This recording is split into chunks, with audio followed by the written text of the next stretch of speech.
Hello. Hello. All right, let's see if this is working. All right, so I have my little microphone here. Gonna wait for people to join. All right. Also, let me know if you guys can hear this. 1 second. Okay. All right. Let me know if you guys can hear me. Hey, Aspen. So good to see you. Oh my gosh. Okay. So, for everyone that is here now, please let me know if you can hear me. Hello, everyone. So there's a little bit of a delay. So, yeah, just note that. Anyhow, so for like I mentioned in the description, basically the first half, I got some notes here where we're going to be going over some tips for starting your henna business. Sound and video both good. Okay, excellent. I got this new microphone, so I was hoping that would definitely help.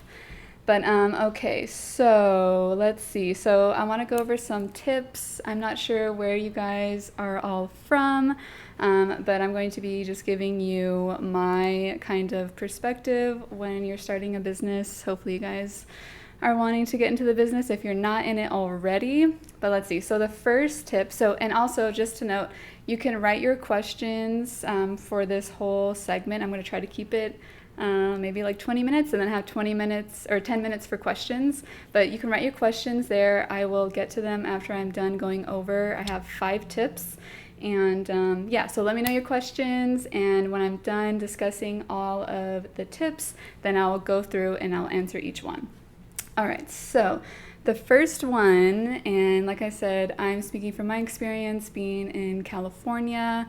It could be different per state, but for the most part, especially here in the US, you're definitely going to want a business license because yes, you legally definitely need a business license to actually work professionally. And in order to do that, you also need to file for what is called an FBN, which is a fictitious business name. So for example, mine is Gopi Henna. So once you file for your fictitious business name, you can get your business license because it asks for it, and you can actually do this online. So it's super simple. For San Diego, I think it was like $38, which it's yearly. So you have to renew this every year, whereas your fictitious business name, you only have to renew it, I think it's like every 5 years. But like I said, you can go online and you can look this up just to see how much it is. It's been a little while since I did my fictitious business name, but I think that was maybe only like $30 or so. So it's a small investment, but it's a necessary one to do business professionally and legally, at least here in the US. I'm sure they have similar things in other countries, since I know many of you guys might be from a different country. But I'm sure there's probably similar laws. All right, so that is the first one. I'm just looking at my notes here. Let's see. Oh yeah, so another question I get, this is like a little adjunct to the business license. A lot of people ask me if they need insurance, and for me personally, I've only needed insurance for one event in the whole 7 years that I've been working. And that was like, I think maybe 3 or 4 years ago that I needed it. I worked an event for Job Corps, and they just legally had to, any third contractor or third party or independent contractor had to have insurance. So there's one in particular, at least for here in the US, I think it's ACT, and I think it's $100 a year. But for the most part, you don't necessarily need it unless an event requires it. And for the most part, at least in my experience, I've never really needed it. But if you are new and starting your henna business, it is something that could set you apart from your competitors in the area. If you are legally insured, that's something that you can kind of present to prospective clients that you are insured, and it basically it could just kind of let you stand out against the crowd. So that is one thing that you could do, but just as a general, you don't necessarily need it, but it's a good idea. Okay, so that's the first tip, and like I said, I'm going to try to get through it pretty quick. So I got 5 of them. So number 2 is, let's see, Yeah, so you want to take advantage of all the free platforms there are. So I feel like not when you're first starting, you may only be taking advantage of a few. And so, of course, we have the social media platforms like Instagram, Facebook, YouTube, TikTok now. So you definitely want to take advantage of these. They're free and they're a free way to advertise yourself, to build your brand recognition. And in the beginning, it's definitely a good idea to try to establish these just for the long term. So for the long haul, it's always a good idea to take advantage of the social media platforms. But additionally, and I feel like not a lot of maybe beginner henna artists are taking advantage of a free Google business page. So this is something that I've been using for a few years now. And basically when you're on your iPhone or your phone or whatever, and you go into Google Maps, people will type in, oh, henna by me or henna near me. And basically if you have a Google listing, a business listing, which is free, people can find you much easier on there, since I feel like a lot of people are using that as opposed to Yelp, which is another one that I think you should definitely take advantage of. Of course, with Yelp, you definitely want to try to get reviews. So of course, in the beginning, if you have friends or just basically anyone that you're doing henna for, ask them to leave a review for you, because that will definitely give you more visibility in order for you to build your business and your brand recognition. But Google business listing too, you can also get reviews on that as well, but you don't necessarily need them, I feel like, as much as you do on Yelp. So I definitely think you should get on there as soon as possible if you're not already. And then the other two, which again, these are in the US, I'm sure they have variations or different types of these in other countries. But for here, there's two platforms that are both free to have profiles on. One of them is Gig Salad, and then the other one is thumbtack.com. So, and gigsalad.com. I didn't do the .com. But anyways, both of these, Thumbtack and Gig Salad, are both free platforms that you can build profiles on. And I know with Thumbtack, it kind of varies according to what profession you're in. But generally, henna, I think it's like $5 to $7 to respond to someone, and you're only paying if they respond back. So if they don't respond to you, then you don't really spend anything. But for the most part, you're able to make way more than the $7, so it's very much justifiable. So if you have Thumbtack, that's, there's a small charge, but it's only if it's going to be actually beneficial for you. So in the long run, I definitely think it's a good idea. And like I said, it's free to have a platform. Gig Salad, there is actually a way that I've actually done before to kind of circumvent, because usually they want to take like a very small percentage if someone books with you, but it is totally free to talk with the potential clients that are looking for your service. But what I usually do is I send them to either my website or my Instagram. I think they hide numbers, so I don't think you can give them your number or your email, but like you can give them your website and say, contact me through there, and then we can book like off Gig Salad. But yeah, so that's one way you can make it actually totally free. But I think sometimes maybe if it's a client that is feeling they want it a little bit more official, then you can book through Gig Salad. But you're only paying like a very small percentage. You can double check online. But ultimately you're gonna make way more than that small amount. So it's really kind of trivial in a sense. So both of these, take advantage of all the free platforms, especially social media. Like I said, right now it's definitely TikTok. I think is kind of like, I wouldn't say like the next Instagram, but it's definitely a little bit more of a free market. Whereas Instagram now, it's a lot harder to build up. Whereas TikTok, it kind of seems like Instagram was maybe 4 or 5 years ago, before like all the algorithms and stuff came about. But yes, so that is tip number 2. Okay. Tip number 3 is to build a website ASAP. If you haven't already, you definitely want to make a website. It's something that I recommend, and there's quite a lot of varieties.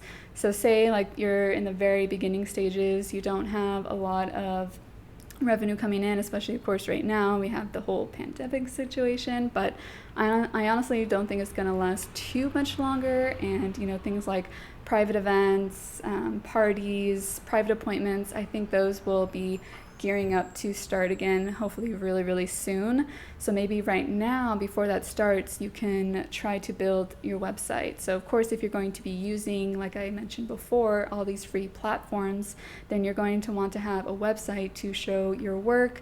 Of course, you can link your social media as well, but I think a website kind of gives a feel of professionalism that will kind of also set you apart from your competitors. So there's a couple options. So basically there's Wix, and Wix is a free one. So hold on one second. Here we go. Okay. So Wix is a free platform, so you can actually build a whole website for free.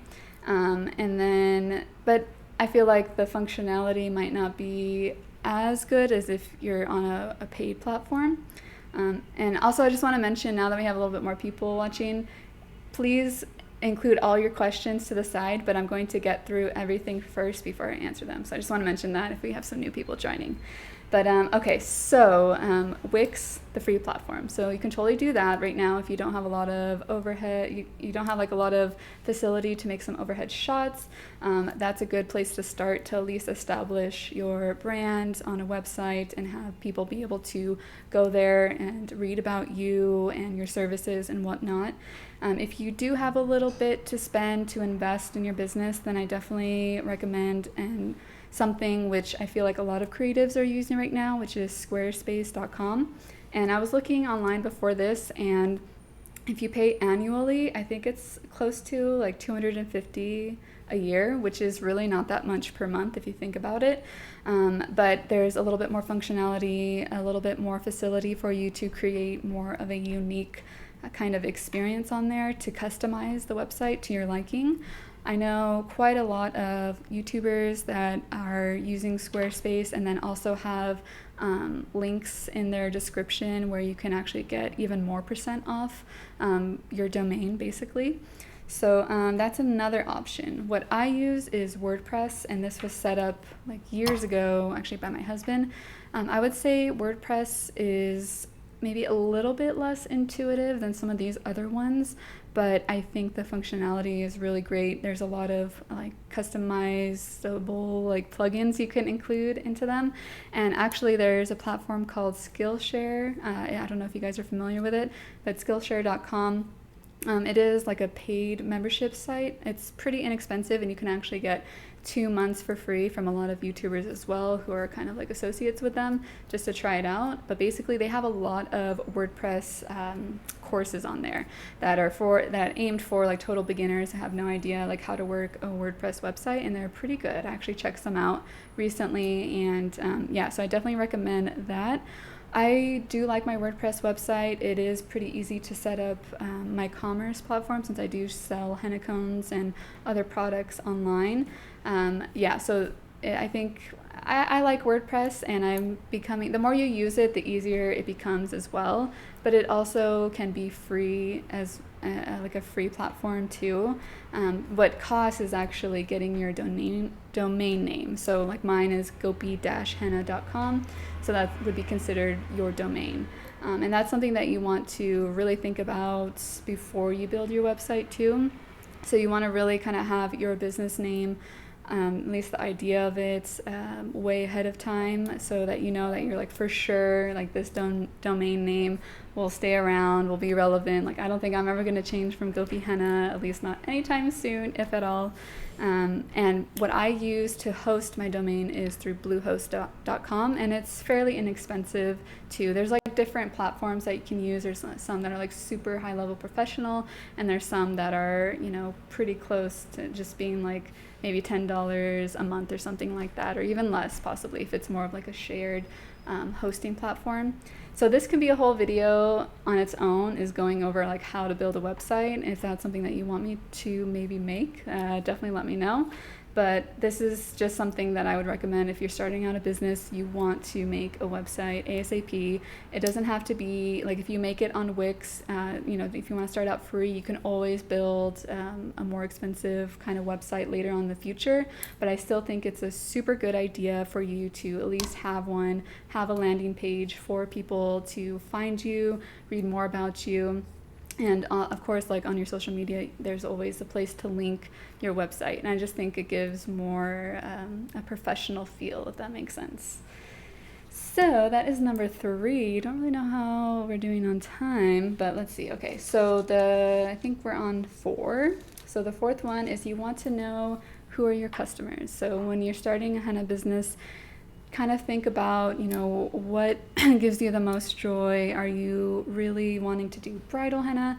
Are you wanting to do festivals? Of course, right now with the whole coronavirus thing going on, I feel like this year, at least not until like later, maybe for fall, obviously spring and summer, there's not really going to be a lot of festivals. But like I mentioned earlier, there's still a lot of possibility to do parties, which are also very lucrative, to do private appointments. And you just want to think, like, if those are things that you want to do, if you want to do like bridal and parties, then you're going to want to post on your social media things geared towards that, because the more that you are presenting yourself, like what the work that you do, the more people will be requesting that, of course. So say you like really don't want to do bridal henna that much, for example, say you rather just do like party henna, then you'll want to post more like party design strips and things like that, and less like bridal, like heavy design work. But let's see, I have some other notes here. Also, I think a lot of us, especially in the beginning, are still kind of feeling out what we like to do. So before, maybe this might be something a little bit later on if you want to kind of niche down, as they say. But definitely experiment with a lot of things. I think a lot of us tend to do a lot of them as well. Like I know I try to do it all, but I think lately, I would love to do more bridal henna, so that's why I tend to post, I think, a little bit more bridal now than a few years ago. It was definitely more like I wanted to do festivals, and of course I still have my booth at Seaport Village, not right now, but I will probably pretty soon. And I do love doing that, but I don't really post stuff that I don't really like to do. For example, one thing I really don't like to do is like the Polynesian style.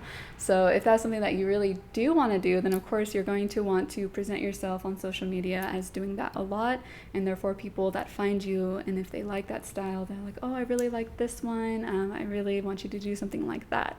It kind of is a no-brainer, you post what you want to do and then that will come to you more. That kind of rant, but yeah, so basically you want to try to think in the beginning, what are you gearing towards? Like, what do you want your customers to be? Do you like the festival setting? A lot of people don't. A lot of people think that it's too fast-paced, so they rather do like private appointments and bridal things where they can kind of take their time. So I think in the beginning, before you start your business, you might want to think about this a little bit, just to kind of get you geared in a proper trajectory, as far as your social media, what you present on your website. Once you build your website, you can put the services that you want to do. You can also exclude, say, I don't do this, I don't do that. So it's really good to be specific, because I know a lot of us sometimes maybe say it's hard to say no to something. Maybe we want to take it all, but if we're doing things that we don't necessarily love to do, then that can kind of drain our energy in the long run. So that's basically number 4. So now the last one, before I get to your questions, let's see here. Oh yeah, so this is a good one. And this is something I think in the beginning can be a little daunting, maybe hearing, but building a business, whether it's henna or any business, honestly, it's definitely a marathon, not a race. So I know in the beginning, I was thinking, I would look at people that have been doing henna for like years and years, and looking at my work, and I'm like, oh man, like I'll never get there. Like, when will I ever do work that good? Or, sometimes it could be a little bit discouraging, but I just want you guys to know that honestly, we all start somewhere, and it's about the journey, not the destination. Because I feel like you don't ever want to think that like, oh, okay, I've made it, like this is like where I want to be. because I think that kind of sets your limits too low in a sense, and you want to be able to grow and experience new things. You want to evolve and transform yourself. Like, you will evolve over time, and so just know that your business will probably evolve over time. Like, for the first few years, I never thought I would be selling henna cones, but over time my business has kind of evolved to offer that as well. And so that's something to note, is that you're starting now. This is your starting point. Don't worry if you're not where you want to be yet. That just have goals in mind, and each day you're working towards your goals. Like, say you just started picking up a henna cone, this is like month 1, then you're not going to be international, recognized artist right away, but who knows, in a year, maybe even less, you have no idea. But definitely you also want to try to take as many opportunities as you can. So I have some notes here. I just want to make sure that I'm touching on everything. Let's see. Oh yeah. So with that being said, though, so in the beginning, obviously, if someone's been in business for a really long time, they probably have a huge library of work as well. So that's something that you don't want to compare yourself to yet. That you will eventually work up that way, a collab maybe with a photographer, so that you can kind of build up that library of work that you don't have yet. So, but if you have like a lot of friends asking for free henna, in a sense, maybe you can just ask for donations, but I still think that you should put a value on your practice. Maybe like the first month, of course you could probably do things for free just for friends, but you don't want to set the precedent that you work for free, that you work for exposure. I'm sure a lot of you guys have heard that. That's a pretty big thing that's talked about or discussed in the whole entire artistic creative world, not even just henna. But you definitely want to put some price on something, and you don't want to set a precedent for being the free person, that, I can get henna from this person for free in exchange for exposure. So definitely, let's see, I just want to make sure. Hopefully this is making sense too. So I can't wait to get to your questions and read through the comments. Okay, yes, so I think that's pretty much it. It's a marathon, not a race. I think I said pretty much everything that went through that's for that. But yeah, so just don't compare yourself, which is very hard in the beginning. I know in the beginning that was something that I was constantly struggling with, but just know that we all start somewhere. Excuse me. If you just take time and practice and try to take as many opportunities as you can. Oh, that's what I wanted. Okay. So kind of going over the, don't work for free, but there has been a lot of events that I've done where it's been a pay per person kind of situation. So in the beginning, I do think this is something that could be beneficial. It's something that I don't really do at this point though, but just know, like I mentioned before, you're always going to be evolving. So in the beginning, an opportunity like that could be actually really beneficial for you to network, for you to market. Farmers markets, for example, I won't really do those at this point, but in the beginning I definitely did, and that was like a huge thing for me to build my business and my brand recognition in the local community, which is super important for you to get in that marathon spirit. Is just slowly, you want to just network with as many people as you can, but you just don't want to devalue your work. Basically, that's kind of the point that I'm trying to make with this last point here. So that was a lot of talking. I'm a little bit out of breath, but now I'm going to go through and check out your guys' comments and questions. Okay, so let's see. For California, can you change your business name after you register? Yes, you definitely can. You would just have to re-register. But the FBN is basically just good for 5 years, so you don't have to renew it. Say you keep it the same, then you don't have to re-register until 5 years after. But you could totally change it. It's not like set in stone, basically. So that was a good question. All right. Oh, we got some people from Florida. Awesome. A tattoo kit. Is this a real tattoo kit or more like a henna tattoo stencil kit? I don't know. Let me know. But I still have henna if you want to purchase. You can still do that. Hold on one second. That's me right there. I was practicing to do henna and I told a relative it's not easy. I do designs with pen, then on my arm or leg, but if you want to do better designs, quality, it's really important. It should be creamy.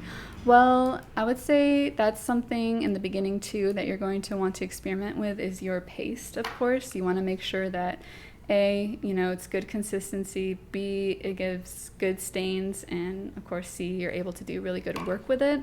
So henna paste is one of the factors that it could be a little bit hard in the beginning to experiment with.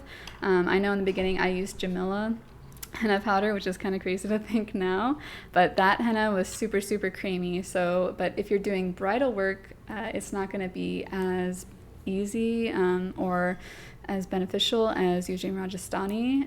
I feel like once I used Rajasthani henna powder though, like my mind was blown.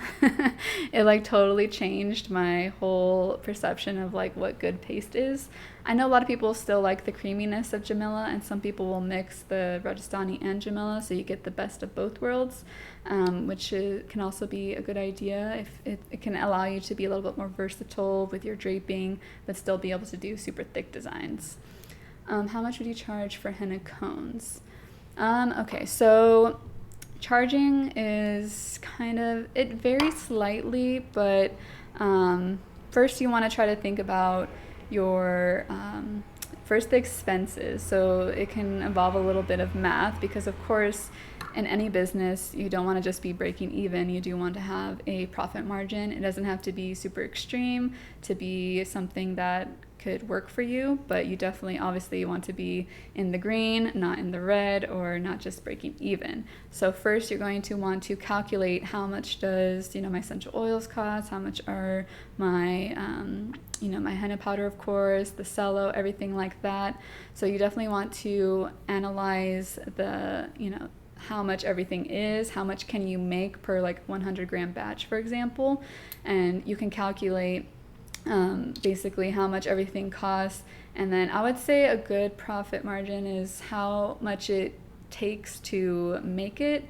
I would say at least times that by 3. I know some companies do even like times by 5. It's totally up to you what you think people will buy for, and you can always increase your prices later on, as many companies do.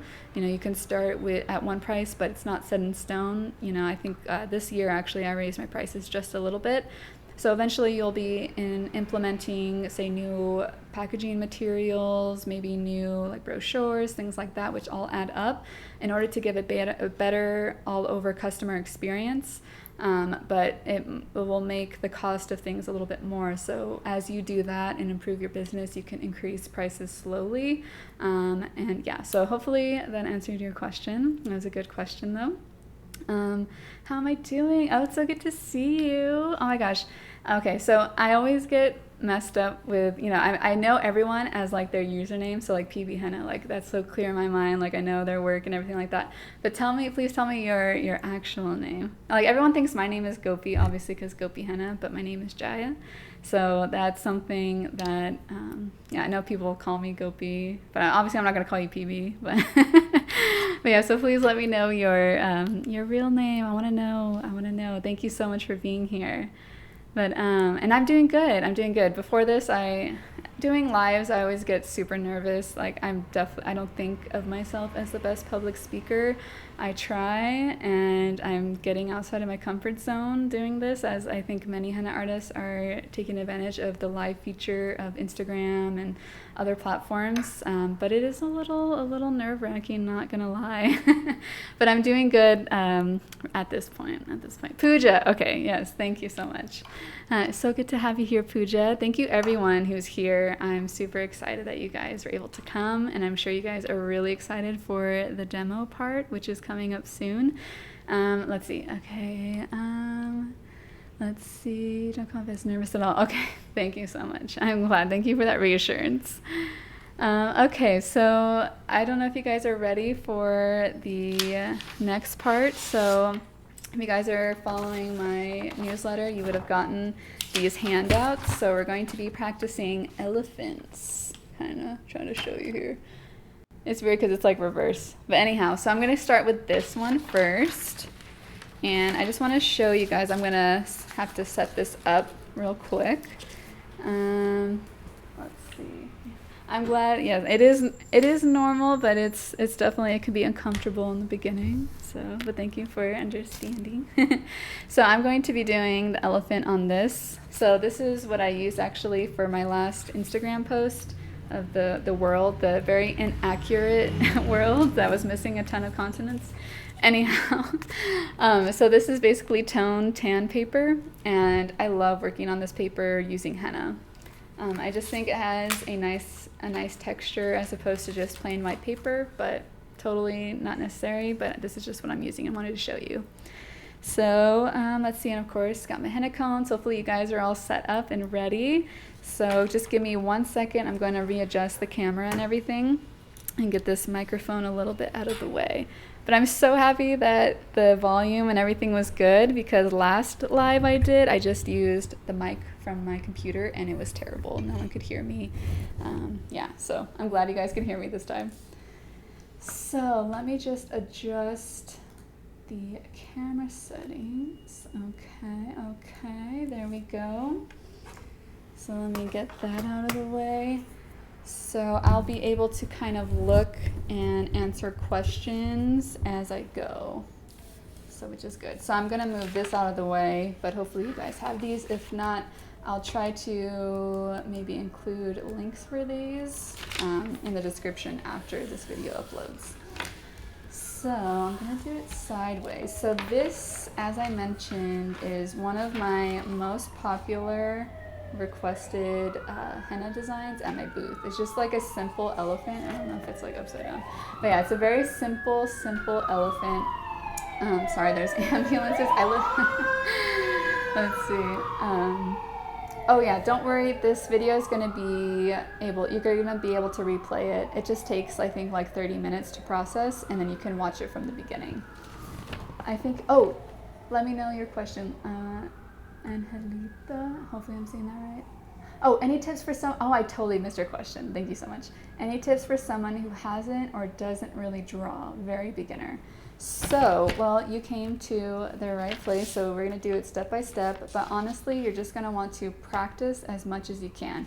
It's all about practice, but some people will actually use, not this type of pen, but a white gel pen, and they will actually draw it out first, because a pen is much easier to hold than a henna cone in the beginning. And then once you trace it, you can actually go over it with henna, and that could be a really good way to develop muscle memory. Let's see. Yeah, so I feel like anyone can learn henna. It's all about just building muscle memory, which comes through time. So don't worry if you're super beginner. Just keep practicing, and eventually you will achieve everything that you want, because in the beginning I was really bad. So don't worry. I still have a lot I want to improve, but okay.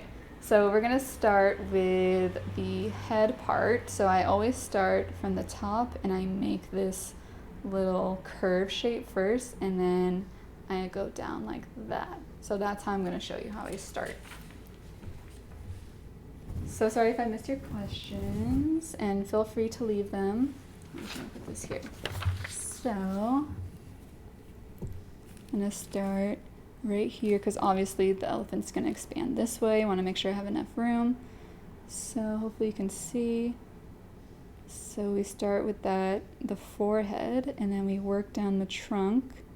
And then I usually have the tip fairly close to the head. And then I make a slight divot here, and that's the opening of the trunk. And then I follow while making the bottom part slightly wider, like that. So that's the first part. Hopefully you guys are able to go along with me. Don't worry if it takes you a little bit longer. The area, if it's a woman, I think I can still usually work through female hair. But if it's a male, then usually you're gonna wanna have them shaved. But it's not absolutely necessary. Preferred but not necessary. You just have to work flush to the skin. You won't be doing draping where you have the cone lifted, but you can definitely work through the hair. All right, so now we're going to work on the ear. So the ear, I'll just kind of show you here again. So I start from the top and then I make the ear shape. So you can kind of see the bottom of the ear is pretty much in line with the bottom of the trunk. And then I make the little tusk here. So we'll start with that. So first we do the ear. It's a very slight curve. Sorry, my table moved a little bit. And then we work down. There's a slight curve in and then outwards. And then inwards too. So again, you want to have the ear fairly in line with the bottom of the trunk here. Then I make a slight little, it's kind of like a C, but a little bit more, more like a half square, you could say. And then you make the trunk. So that is that part. And then again, I'll show you here. Then I start with the back and I actually do the whole leg in one kind of swoop usually, but you can also pause right here at the very bottom, pause for a second, and then you can go like that. And you kind of see how there's slight curves here. So it's not just straight up and down, it's a little bit flared out. So again, and the back, it's usually a little bit lower than the top of the forehead. So like that. Then you start curving down. And again, it's slightly in and then slightly flared out. So it's not just straight up and down. And then you make the bottom of the foot and then you flare it back in and then a little bit back out. Because usually you'll notice on elephants, they kind of have this little fold right here. And then, as you can see here, what I do next is, oh yeah, actually I forgot, we're gonna be doing this leg too. So this one, I usually like to have it kind of stepping forward a little bit. So you kind of do a little bit more exaggerated curve as you go down and up. First, you take the neck out just a little bit, because it's not just straight down from there. It kind of goes into the neck a little bit. And then you curve in and then out and then slightly inwards and then out again. And it's a little bit higher than the foot here, obviously, because it is making a step. And then we're going to be making the bottom of the belly, which is right around where the neck kind of ends right there. And it's a little bit curved upwards like that. And then we're going to make the bottom, the other side of the leg. So usually these are also a little bit farther back just to kind of give that perspective, because usually it's not going to be like right next to it. And let's go like that. And then remember it curves inwards like so. And then this one, I want it to be around the same area as this leg. So that gives the perspective of it being three-dimensional. Then we're going to add the tail. So you just go downwards, and it's almost like making, if you do leaves, it's kind of like the inner vein of the leaf. And then for the tail, pretty simple, just a little bit of a jagged line, but the tail obviously has more of a tip at the bottom. So pretty simple. And then I'm going to start with the kind of crown area of the elephant. So I usually do a dot right there in the center of the forehead and just do some curved lines around it. And then we do a few of these small little, what I like to call scallops. Kind of learned that from cake decorating. They called this kind of pattern scallops. And then you can do a little teardrop going down, and then I usually finish with dots going up just to kind of complete the look. And so that this kind of creates that little crown covering. If you've ever seen like an an elephant in India, they definitely have this little crown part here, and later we're going to be doing that little, it's almost like a saddle blanket over the top of the elephant. So next, once I have this set up, then I can kind of, you know, see where the eye is going to be. So this is just a oval shape. I usually kind of make a little bit of a, you know, cat eye just for aesthetics. And then we're making the lid. So it's not like the entire eye, but this is just the top lid here. And then I just create a little circle, but I'll fill it in to where there's just a little bit peeking through. So that's kind of like that highlight in the eye. And you can kind of bring down this part here just to kind of create that look of an eye, but not like, I usually don't attach it fully because it kind of gives an idea of like a highlight right here, you know, so I just think it looks a little bit better. And so there's the eye. Now, if you notice, a lot of elephants have kind of like this fold that goes down here, and so I usually just do a much thinner line, just kind of following the ear that we made. Then, just to add some detail and give it that kind of henna flair, I'll add some swirls and like little vines here. Sometimes I do this going all the way down, but for the sake of the handout that I gave you, I'll just keep it simple like that. Just cleaning it up. Anything kind of got a little smudge, just clean up at the tip of your cone. Now to add the little, I guess, fingernails, you would call them. So they're basically just little half circles on all of them. This, obviously, if you see any elephant, they kind of have this little sensation, those little half circle nails, I guess. I don't know, are they nails? I think so.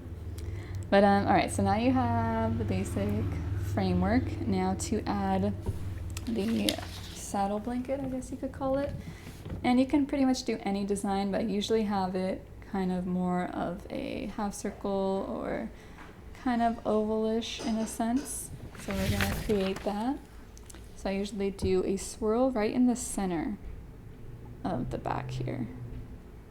A little dot there. And then you got your little scallops. So I usually do small ones first, one row of them, and then large ones next. Because that's one thing that's good to kind of think about as you're designing, is making sure that you have a good line weight variation. You don't want it to always be one line weight. So with that being said, we're going to do a very thin line here just to outline, and I usually like to do two just to add a little bit more contrast.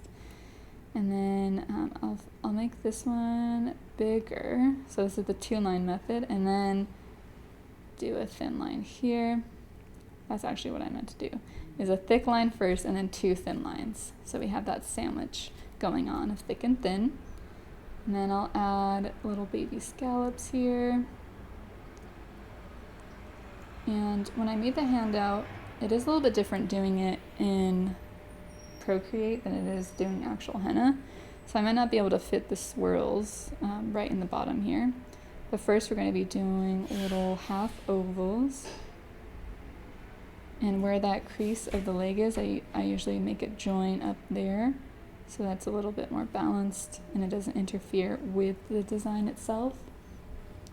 And instead of doing the swirls underneath like I had in the handout here, because like I said, it's a little bit different when I'm doing it digitally than when I'm doing it with actual henna.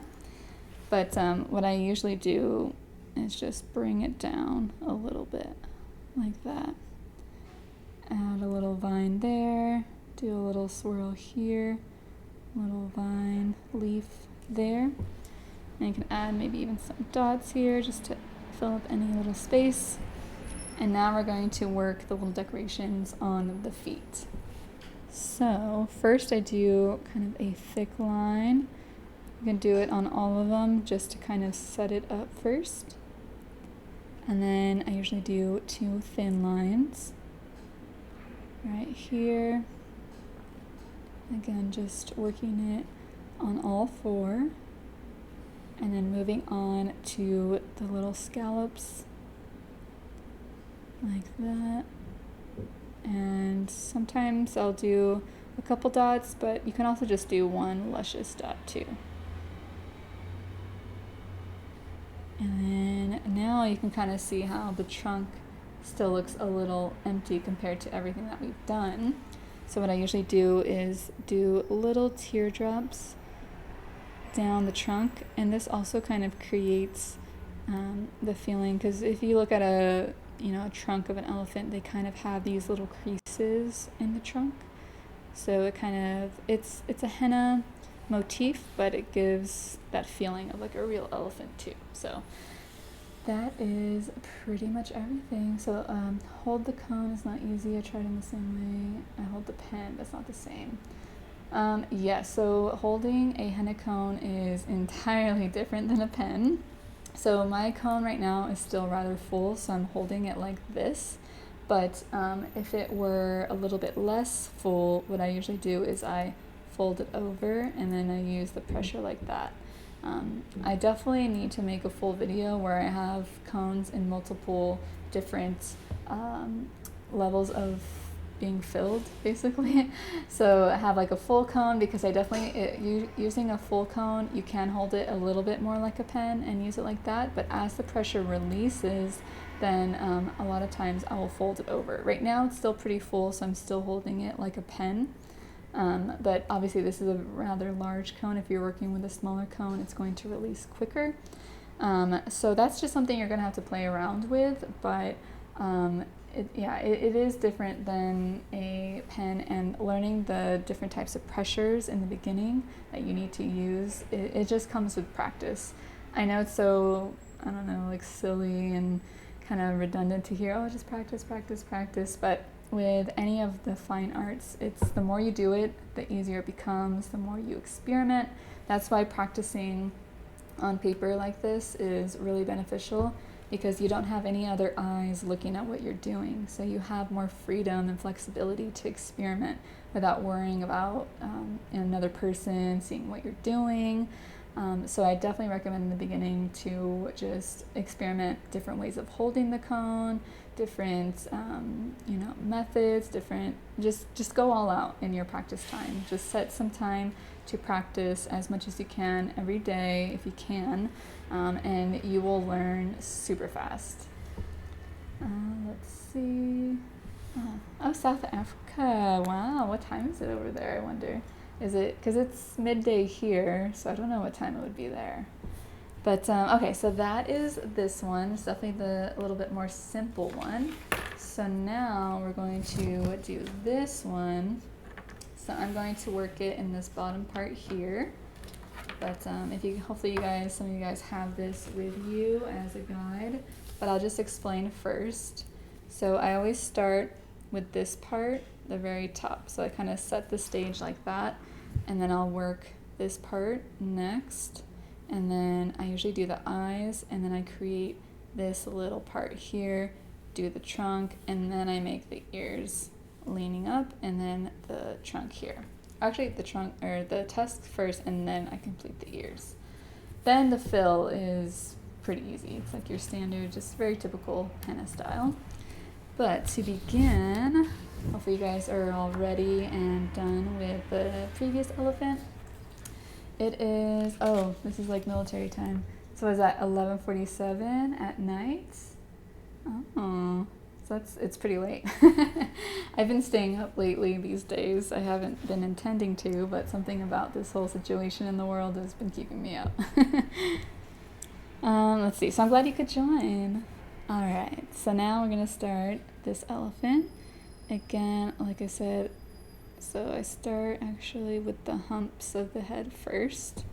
So I kind of get that started. And then I create that. And then that. So that kind of sets the stage. And then I begin with the sides of the face, which is pretty much in line with the ending of the humps of the head. So it's a very slight curve, and then I usually start the other side just to make sure they're even. And then this part kind of curves out just a little bit where the tusks are going to be. You can kind of get a feel for it, bring it in slightly so you can kind of see it's starting to build the framework for the face. So, but next I will do the eyes. And first I start with that one. So I do it from left to right because I am a right-handed person, henna artist. So doing left to right is easier for me. And so again, left to right for that eye. See how I didn't go like that? Though you could, but I think it's easier to work left to right. Then I will create, similar to the elephant before, a circle and then just leave a little bit of white.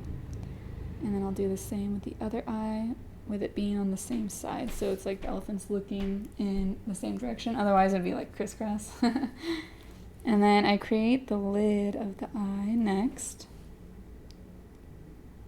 There we go.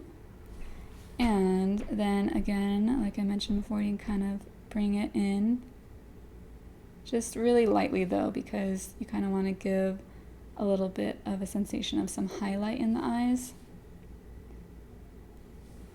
And now I take the inner corner and I curve it out towards this part.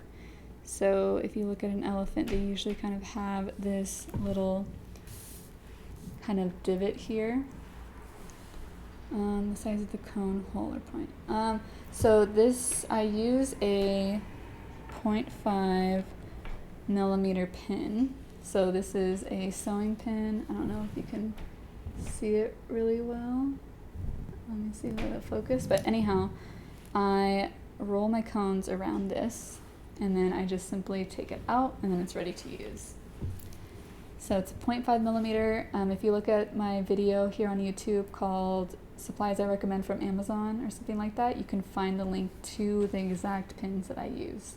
But with the whole pandemic, I've been having to use another one because everything's sold out. I guess people are trying to sew masks and stuff. So, because it's a sewing pin meant for sewing. So hopefully it should be restocked. Anyhow, so moving on, now we're gonna create the trunk. So we go downwards, and then before I create that part, I kind of stop here, and then I follow the same kind of shape. Hopefully you can see that, yeah. So it's just not straight out like that, because then it would look, I think, a little bit too thick. So this kind of gives a more elegant curve to the trunk. And then I connect it up here, and then I'm going to create the little opening for the trunk here.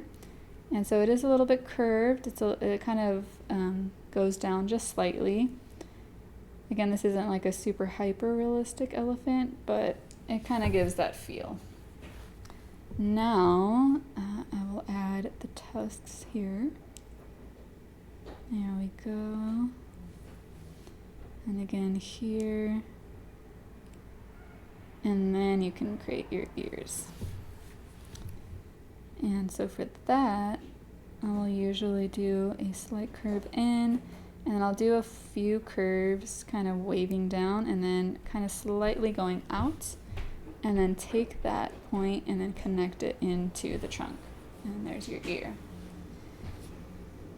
And now again, curving in and then waving down, working diagonal towards the trunk, and then connecting. So again, left to right. So I did left to right here and then left to right there. And then in order to make this the inside of the ears, I will create again that little, like we did with the other one, where you create a little inline. But this is definitely a little bit more decorative with that henna flare. And this one is very popular at my booth for sure. This one people get like on their shoulders, inside of their arm, their legs, like this one, anyone, and it goes anywhere. I've even done it on the hand with the trunk going down even, or like opposite to where like the top of it's here and then the trunk kind of goes like that. So this is a really good one to have in your repertoire. So next I'll create the little crown piece in the very top. So that is a very simple motif, a little swirl, your little scallops, and then some thicker ones. And again, you know, this is just giving that henna flair to it. I'll usually do a couple little dots on the inside. And then I love, okay, so here we're talking about holding the cone. So now I feel like I've used up enough paste. I'm actually gonna start flipping it.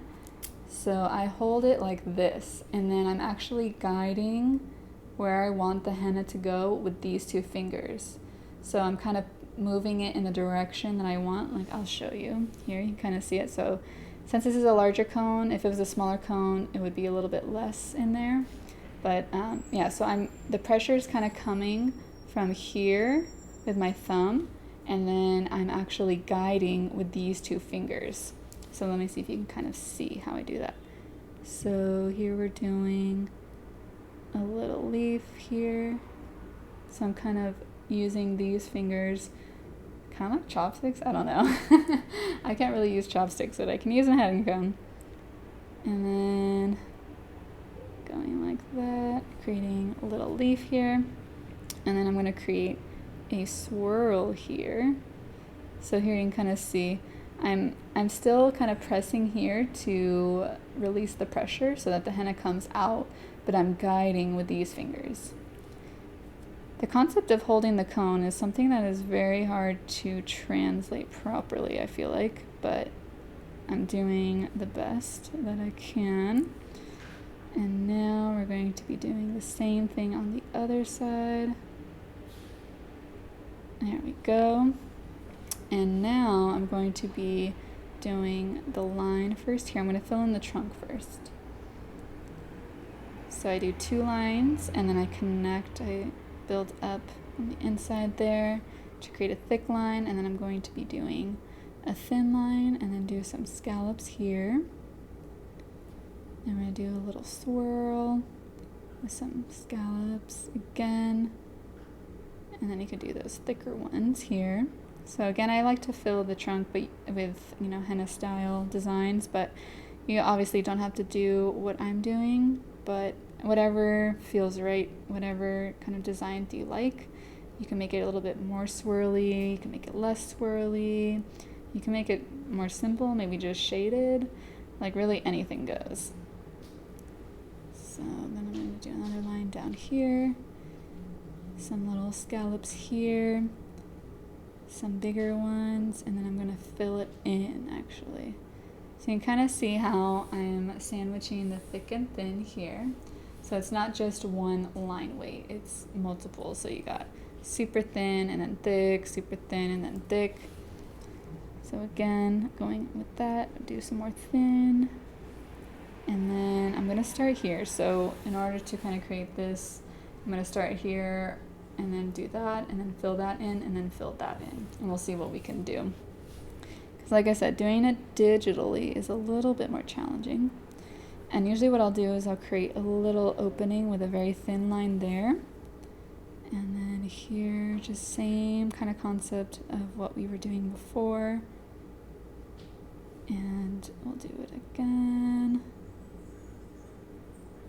And then we'll do another one here, a little connector. And then we'll fill in these with some swirls.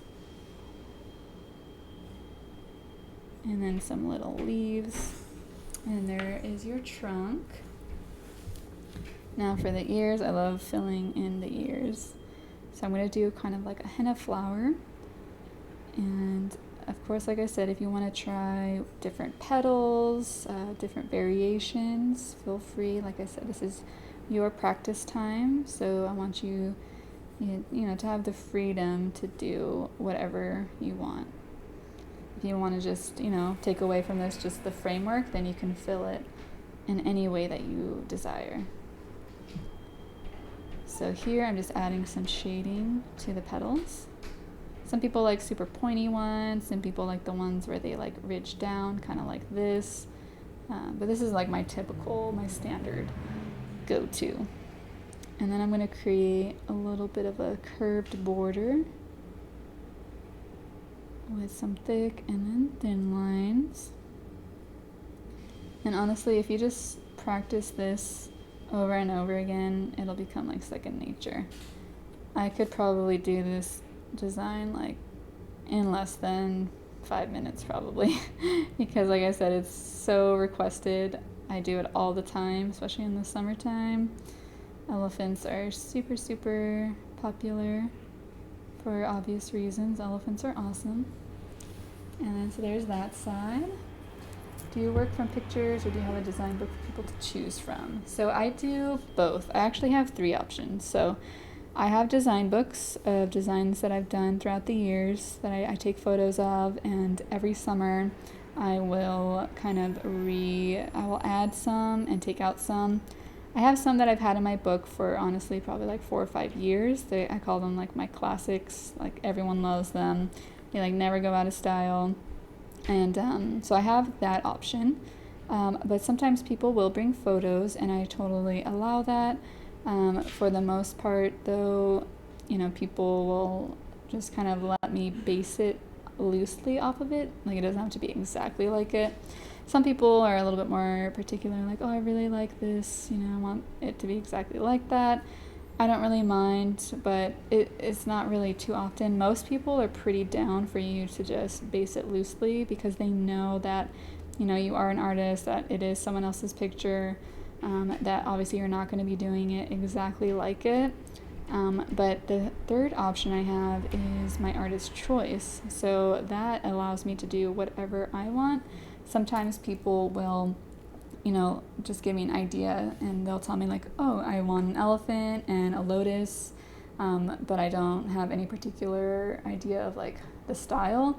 And so they'll give me some ideas of what they like, the size that they're going for, and or the price point that they're going for. So that's what I prefer now. In the beginning, I didn't prefer doing freestyle because if some of you guys are very new to henna, then you'll know creating something just off the top of your head is quite challenging. And so now I'm going to just thicken this up a little bit. But yeah, so it could be a little bit challenging in the beginning, but once you begin to do henna more regularly, you'll want to do the freestyle more often than not. And you'll find, especially if you're working like a booth type of situation or even like my private appointments now, most people are willing to let you do whatever because they know that oftentimes it comes out way better than if they like super micromanage exactly what they want. So that's like when I go to my nail artist. These ones are glue ones, so this is not her work, but if you guys have seen any of my Instagram videos where I have nails on, you'll know I just go to my nail person, sometimes with an idea, but for the most part I just say do what you want. And I find a lot of people do that with henna too. But okay, so there is that elephant, and just to kind of give you an idea of how I would dress it up even more is I like to use chains. So I usually start with this side. So I'll add some little chains here, working up, and this kind of style is pretty popular too. And I'll add some little dots like that. So like I said, anything goes. You can honestly do so much. Sometimes I'll add like lotuses coming down or from the top. But this is my general framework. Sometimes I'll leave this a little bit more empty. Let's see, usually I'll add like a little chain like that. And then I'll do like little ones. I think a lot of people like that jewelry kind of look. So like on a back, something like this would look really awesome. Hello, so glad you can join. We got some new people joining. Also, if some of you guys are new, then definitely know that I am going to be having this as a replay so you can watch the very beginning because we definitely went over a lot of stuff. But yeah, so I don't know if anyone has any other questions, anything else you guys want to see, definitely let me know.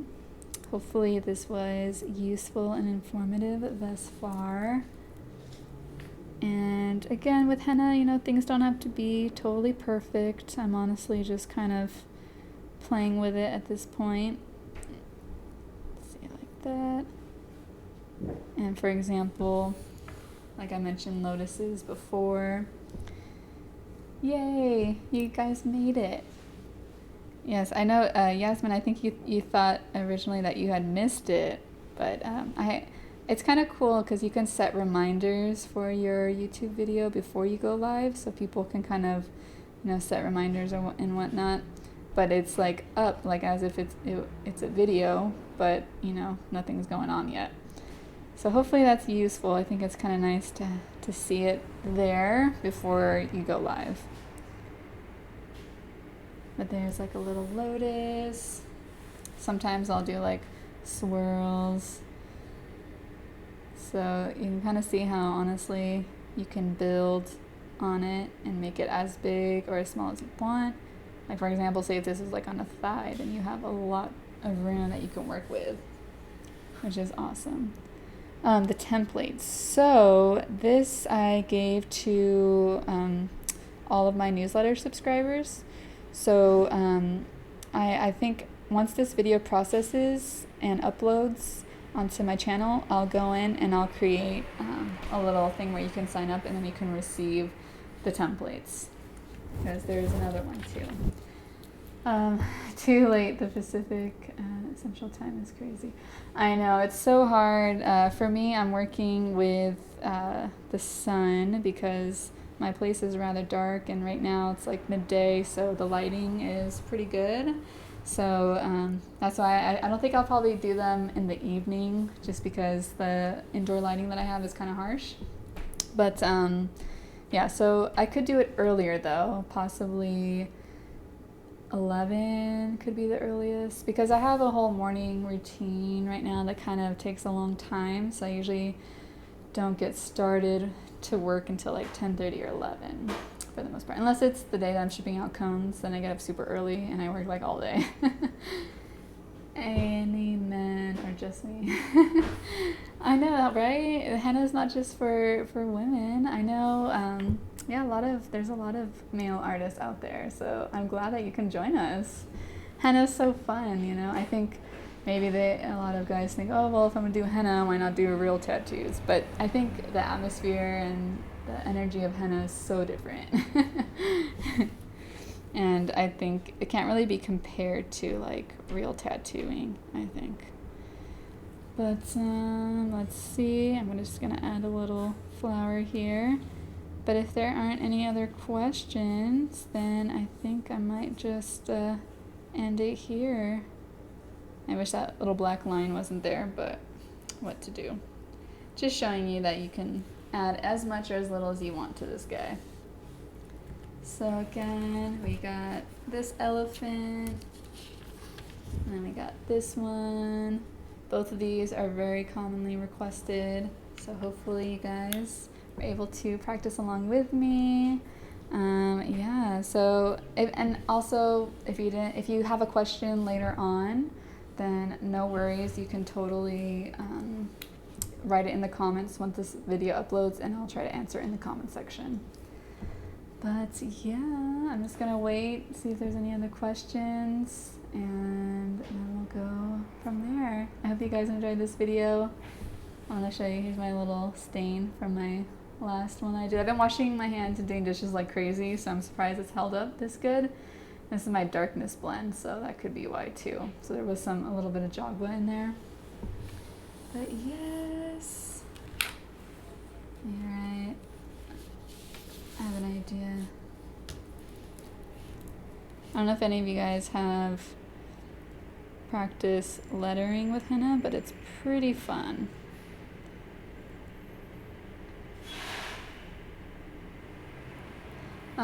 Have you found anyone in the US still using henna with PP? Oh man, I got some stories, man. It could be like a whole video in itself. But yes, unfortunately, okay. So Oh my gosh. So there, where I work, I think a lot of you guys know I have a booth at Seaport Village, which is right here on the waterfront, right here in downtown. Maybe I'll make my face a little bit bigger on here because it's kind of like a story time. All right, so there's these people that also set up in the area where I'm at, and they first started doing bracelets. So they make like your name in a bracelet, and they've been doing it for years. And then I've been there for probably about like 6 years. And just last year, I don't know if it's because they noticed me and what I'm doing, I'm like, oh, I can do it too.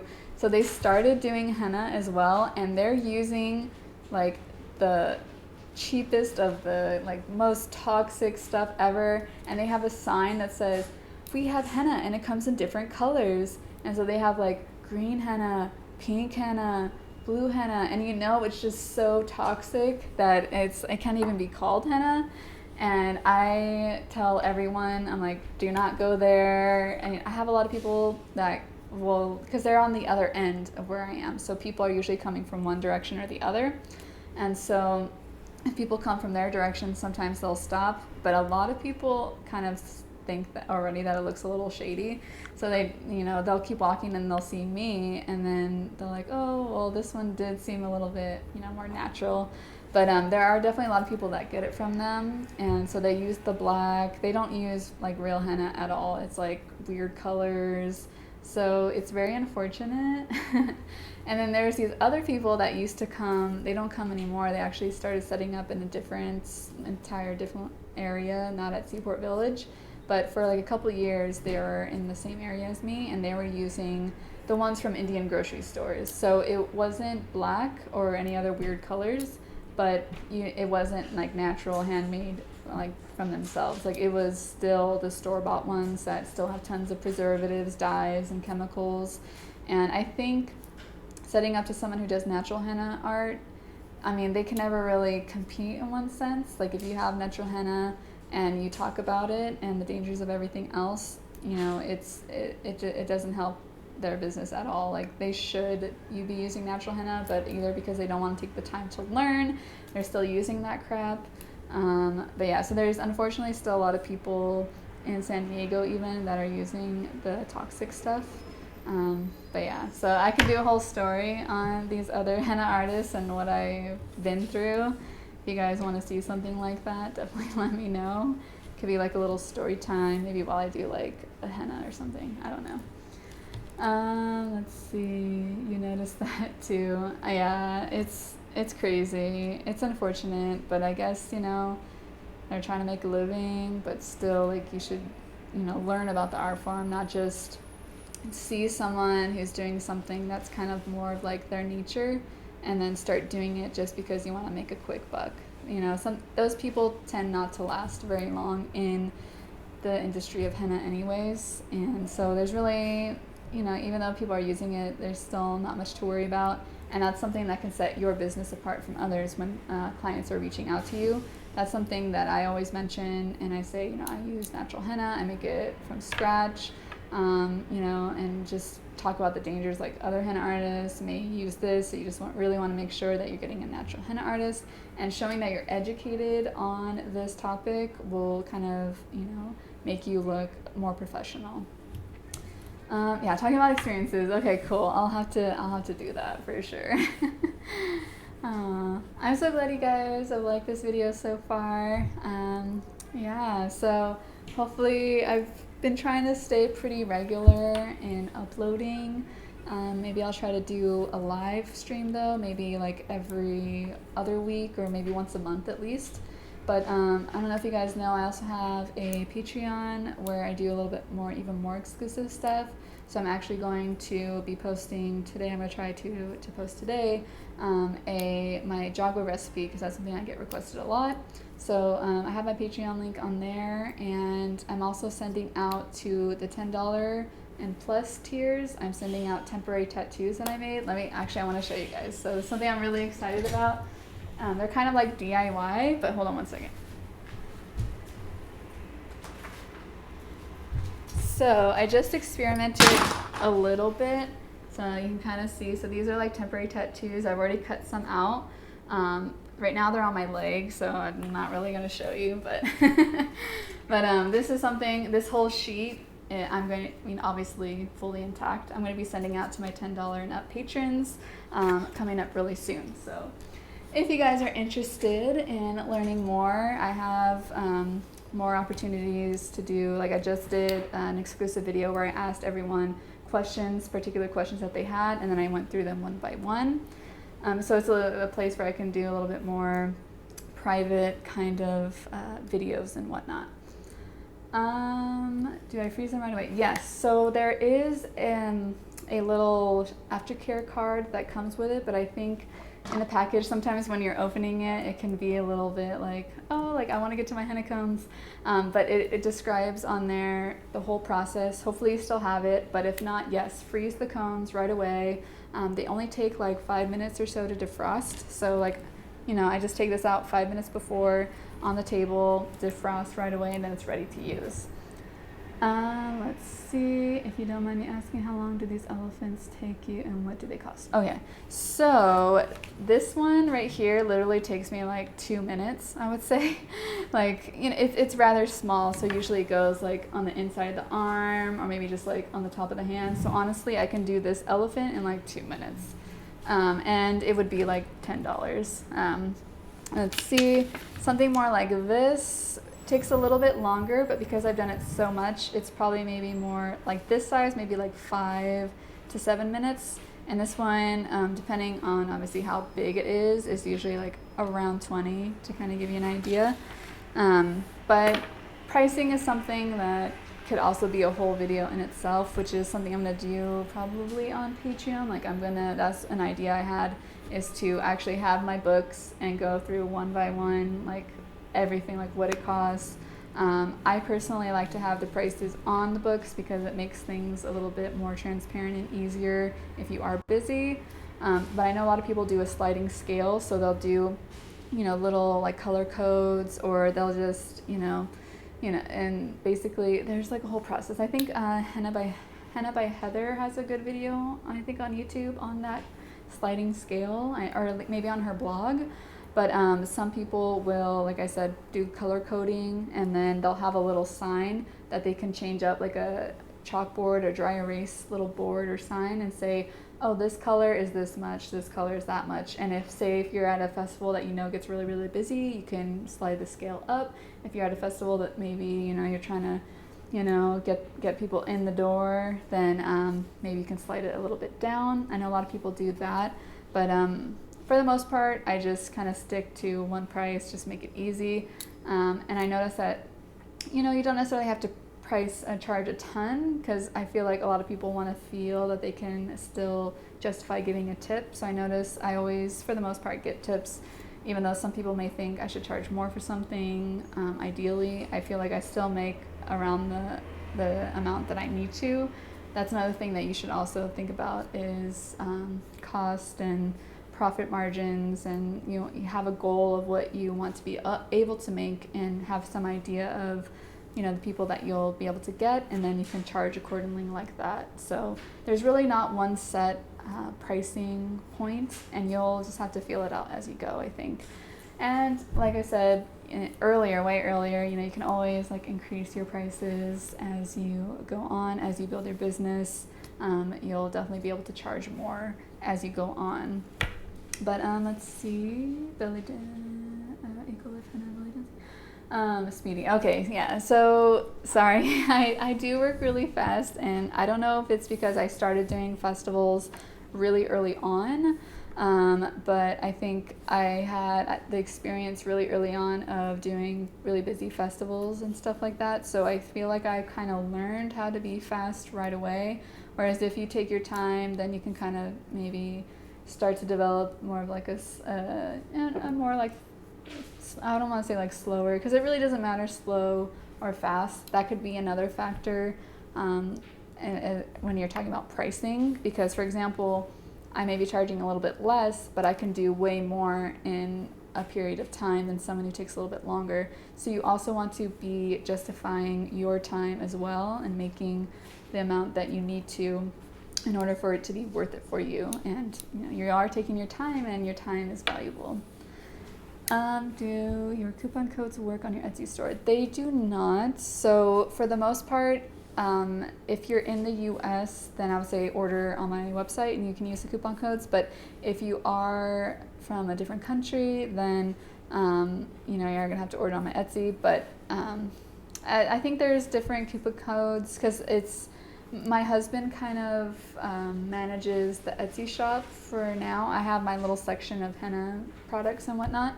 But periodically he'll set up coupon codes that you should, if you follow the store, then you'll get them directly to you. So if you want to follow it, I know probably once a month he'll have a coupon code. Let's see, just want to make sure I'm not missing any other cons. Okay, where am I located? So I'm in San Diego. I live right here in downtown, so hopefully it hasn't been too loud because there's tons of buses and motorcycles coming through here. But yeah, so I'm in San Diego, and I know that's another thing, if we're still talking about pricing, is obviously accordingly different areas of the world, of the US, you'll kind of charge differently. You can probably try to check out other people in your area, other henna artists, if they have their pricing on their website, and you kind of get an idea. But also just don't sell yourself too short either. I used to do something like this, probably for half as much, for $5. But I think a few years ago, I first started out okay, let me bring it back all the way to when I first started. I was doing hennas for $2, $3, and I was 21, or no, I was probably 22 or 3, I don't know. I was really young, and it was just something that I didn't really expect to be a full-time business. So, and in the beginning, I know a lot of us can feel, we can lack the confidence to charge what we're worth. But I remember when I was charging $2, $3, people were telling me, you should definitely be charging more. I get something like this at a festival for 5 times the amount, because if you go to a county fair, here in the San Diego County Fair, something like this could easily be $30. So I do charge a little bit less, but I'm also managing my own booth, so I take in all the revenue. Versus, if you are at a state fair, usually the henna artists they have there are making a percentage, or I know in the San Diego County Fair here, literally the artists are making minimum wage. They're out of high school or college, and it's the person that owns the booth isn't even a henna artist. They're just taking all the cream. So I would never work at the county fair here. I know there's some across the country that are more fair wages, proper wages, actual henna artists working together. But the San Diego County Fair, they charge so much. So on one hand, you don't want to exploit people, because I think a lot of times people think, oh, these are tourists, or they're expecting to pay a certain amount. But you also don't want to charge too little, because, it is your living, it is your time. So your time, like I've mentioned before, is valuable. So there's a fine line. You'll have to kind of see what works for you, what feels right. Right now, my prices, they feel right to me, and I've been increasing. So, like I said, I started out doing $2, $3 designs. Then I had a minimum of $5 several years ago. And then I moved it up to $8, and I had an $8 minimum. Now I'm at $10. So literally nothing under $5 or nothing under $10 is something that I'm going to do. And, you'll just develop a clientele that is looking for that, because you'll have some people that are just wanting to get something super, super cheap. But, you don't, again, like I mentioned early, you want to think, who are your customers? Who do you want as customers? Do you want people that are looking for super cheap stuff, or do you want people that have money and value your time and are willing to pay you what you're worth? So don't be afraid to raise your prices as well as you advance and move on. The people that you're meant to have will pay that, and then the people that you don't really want will kind of fade away. Maybe they're oh, they only want something for $5, but don't worry, those aren't necessarily the clients that you want long term anyways, basically. So For me, sometimes it isn't always what my work is worth according to the competition or what people want to pay, but I create my price to what I can get paid for. Yeah, that's what I'm saying. There's like, so the idea of pricing, that's why it's so hard and why I haven't made a video about it, is because I feel like there's so many variables when it comes to pricing that one pricing method or one price point for something can't really be universal. So that's why it's a little bit hard to make a pricing video, I think. I love doing henna, but it has to be worth pulling away from my heavier kids over there. Exactly. So that's what I was saying too. Like, it has to be valuable enough for you. Some people, like when I first started, like I said, I didn't really expect it to be something that would become a full-time business. So I mean, $2 or $3, you know, was like, oh, okay, this is just like extra money. But someone where it's like, if you're coming into it like this is like this, I want it to be my business, then you have to think of profit margins, costs and expense and things like that. So that's definitely something to keep in mind, like what is valuable for you. Like in the beginning, I would do a party, you know, 1 hour, but now like, okay, well, I'm not going to do a party unless it's like minimum 2 hours, because it's not worth it. And again, for me to get into my car, drive to them, the time to set up and break down and drive back, all of these are factors that come into your pricing. And so don't be afraid to have a minimum. So like I said, right now, my booth, it's like $10 minimum, like nothing less. But in the beginning, it was like, you know, $3, $2, then it went up to $5, you know, it builds up. Let's see, quality, not quantity. That's true. So again, like, I think that's one reason why I charge a little bit less possibly than some others, is that I can do, at least at my booth, like for private appointments, I do tend to charge a little bit more. And I have like a $50 minimum for like home appointments. Like I'm not gonna have someone come here for like $15 or $20. I just send them out to my booth. But yeah, so since I can do so many in a short period of time, I feel like the prices, maybe someone would charge a little bit more, but it would take them longer and it would be a little bit harder. I don't know, like I'm still at the stage where like I know I could be charging more. Sorry, there's a fly here. I could definitely be charging more, but at this point, my prices are just how they are, and I every year increase a little bit by little bit. So that's something just to keep in mind. But Jagua, yes, I love Jagua. So I use Jagua a lot. Yeah, it's quite different than henna though. So I don't know if any of you henna artists can agree or know about it. But yeah, so I love Jagua. Let's see, do you normally wrap your henna after you're done with your clients, or do you just use, let's see, so it varies. So at my booth, I just have the seal and spray because obviously, I mean, the Mefix tape, you know, is it's not like super costly, but it definitely costs. And it's time intensive, whereas a lemon sugar spray, they come back in, you know, 5-10 minutes. You can just spray it on, seals it pretty well. I also use a lot of sugar in my paste, so at festivals and stuff, that works great. For bridal, I always give them the option. I tell them how it works, and if they want to do the Mefix tape, I usually have them buy it, and then I'll apply it once it's dry. But some, you know, brides are just fine with the spray as well. For clients that come to my home, like for home appointments, I usually do the lemon sugar spray. But sometimes some people know about it too, and they'll say, oh, do you have the Mefix tape? Or like, oh, I just have some Mefix tape, maybe you can apply it for me. So I usually use like the hair dryer to dry it a little bit faster while we talk a little bit, and then I'll apply it, especially if it's like somewhere like here or in an area that doesn't stain very well. If they're getting it on their hands or their leg or something, usually the lemon sugar spray is fine. That was a good question though. But yes, I know, I think it's been an hour and a half, so I think I might want to end it there. But yeah, so just know if any of you guys tuned in a little bit later, I'm gonna have this whole video uploaded. It takes a little while to process, but you can watch from the beginning. And if you have any other questions, leave them in the comments below. Thank you guys so much for watching, and I'll see you next time.